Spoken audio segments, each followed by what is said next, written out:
Hello po, ah, sa mga vloggers. um, Nandito po kami sa sa section 2, radio challenge po, sa mga campers. Ito yung kasama namin, ayun sa kasama namin dito sa counselor. Dahil po pwede mo siya unsay nga sa imong ano no John Mark Almirante. imong page sa Wala pa ko'y page na po. paghimo. I-accept lang ko, Jack lagi. Yaad, lati ka nga to. Oh.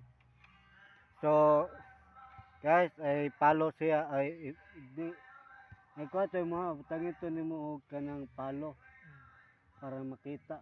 Kamaster naman to, kamaster. Oh. So, wag mong kalimutan guys dahil siya ay para susunod mag-vlogger siya sunod sa dapat magkuhan ka sa tibok talibon. Pohon.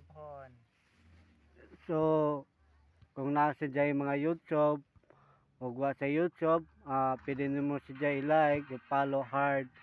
So, huwag di mo ma-follow huwag di mo ma-follow dili ta mo palohon. No? So, Follow back. mo na yung kauban, yung naka the best na butan. Kani, follow and like, suportahan ninyo.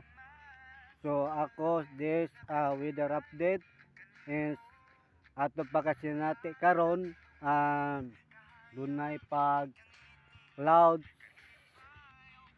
cloudy pero medyo may pag-ulan sa mamayang hapon dahil lang ingon ng pag-asa batinding pag-ulan dahil po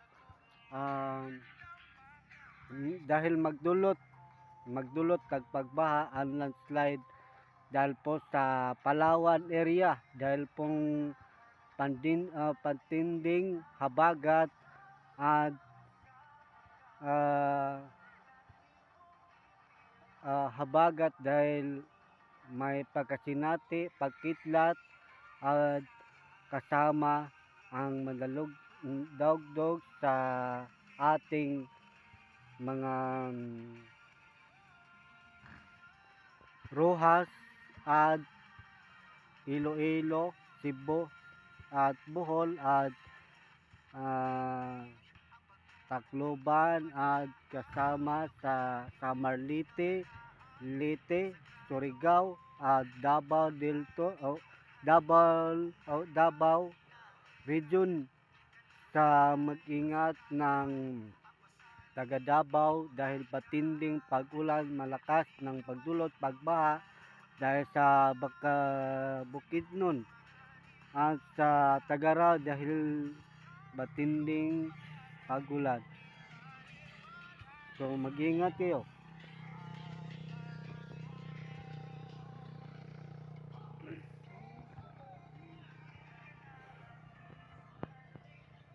Dahil po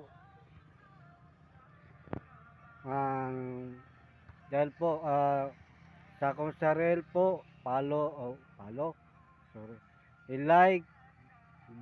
i-like support, please support of weather and page si Jack weather forecast. Please follow and like and Jack Olagas is follow. Please support of the YouTube channel Talibon Evangelical Christian Church. So may naot ko mga kaibigan, mga classmates sa Facebook, sa mga laing lugar, sa tibok, laing nasod. So please follow. Follow po sa inyong lahat.